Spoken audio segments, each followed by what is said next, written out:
I'm Brooke Carlson in the kitchen with Jen Lewis, the chef and owner of Lincoln. And one of the very popular dishes that you serve here is a beet dish. The season is long, so we can cook it for a long period of time, but what we accompany it with will change because the seasons will change. Right now I have it with a kumquat salsa, and I love that. Are you ready? I'm ready. What I like to do for the salsa is just take a few different ingredients, make it really simple, and we're at the end of kumquat season. As citrus season is dying down, I will milk it as long as we can because I think they're so delicious. And if you've never had a kumquat before, you can actually eat the rind on these, just the way it is. You absolutely can. You can eat the entire thing. There's very few seeds in them. They're easy to pick out. A little bit of sage.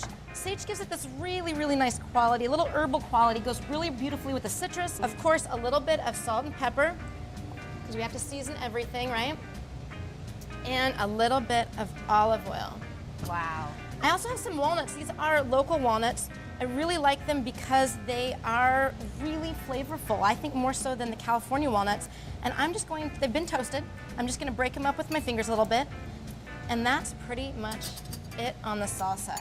Wow, very that's simple. easy. A little bit more olive oil in here. And then let's take a look at these beets. All right. These are pretty, aren't they? They are beautiful. People love beets. Beets are one of those things that people don't take the time to make at home, or they don't know how to make at home. At the restaurant, we sell a ton of beets. Okay. They're sweet, they're delicious, they're tender, and they're wonderful with so many different things. Now, when you say roast and you say takes a lot of time, what does that mean? What does it mean? I put them in a pan, a little bit of water, a little bit of olive oil, salt and pepper, and I cover it with tin foil. Okay. And roast it at about 350, maybe 400 degrees. You know, the size, of course, you know, does change the cooking time, but it takes about 45 minutes or so. So you always just want to check them as you go. Okay. No fancy knife work here. Okay. They're delicious on their own. Look at the color. Isn't that beautiful? Beautiful, And yes. this is a bull's blood beet. You can find Chioggia beets, golden beets. This is my favorite. So I'm just gonna lay them on the plate. This is some Fourme d'Ambert. Fourme d'Ambert is a French blue cheese.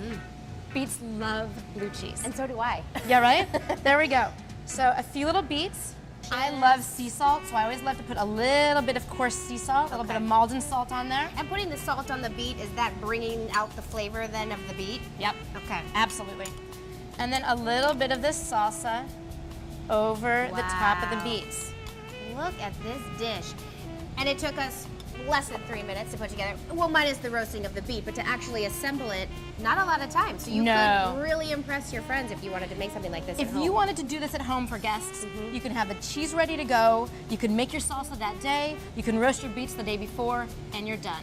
Perfect. You want to try it? I do. That's right. the best part. The chef's bite always has all the components on it. All right, I'm gonna dig in. But before I do, come visit Jen and the whole staff at Absolutely. Lincoln. Tuesday through Saturday, 5:30 to close. Dig it in. Thanks, Brooke.